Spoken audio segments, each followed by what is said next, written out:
ایسے ہوتے ہیں مہنگی دکانوں پہ جاتے ہیں، وہاں پکے ریٹ لگے ہوتے ہیں کہ یہ جوتا 4000 روپے کا ہے، یہ 2000 روپے کا ہے، 10 جوتے بھی لیتے ہیں 1 روپیہ بھی کم نہیں ہوتا۔ بڑی بڑی مہنگی دکانوں پہ جانے والوں کبھی غریب کی ریہڑی پہ آ کر اس سے بھی سامان لے لیا کرو۔ میرے معاشرے کا المیہ تو یہ بھی ہے، ایک دکاندار ہے، اس کی کریانہ کی دکان ہے، اس کے سامنے ایک فروٹ کی ریہڑی لگانے والا کھڑا ہے، یہ اس کی جگہ پہ نہیں کھڑا،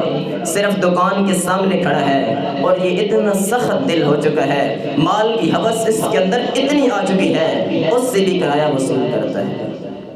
چاہیے تو یہ تھا اسے کہتے میرے بھائی تم بھی مسلمان ہے، میں بھی مسلمان ہوں، میرا اور تیرا رشتہ کلمے کا ہے، جس نبی کا کلمہ تو نے پڑھا ہے میں نے بھی اس نبی کا کلمہ پڑھا ہے، جس نبی کا تو امتی ہے میں بھی اس نبی کا امتی ہوں، ادھر کھڑا رہے جتنے سال مرضی ریڑھی لگاتا رہے، اے میرے بھائی میں تجھ سے 1 روپیہ بھی نہیں لوں گا، تو کون سا میری دکان کے اندر ریڑھی لگا رہا ہے، باہر سڑک کے کنارے پہ ریڑھی لگائی ہوئی ہے، اس سے بھی پیسے وصول کرتے ہیں، 2000 3000 4000 5000 روپیہ ماہانہ اسے وصول کرتے ہیں۔ اور چاہیے تو یہ تھا ان کے ساتھ مدد کرتے، ان کے ساتھ ہمدردی کا پیار کرتے، محبت کرتے، ان کا خیال رکھتے۔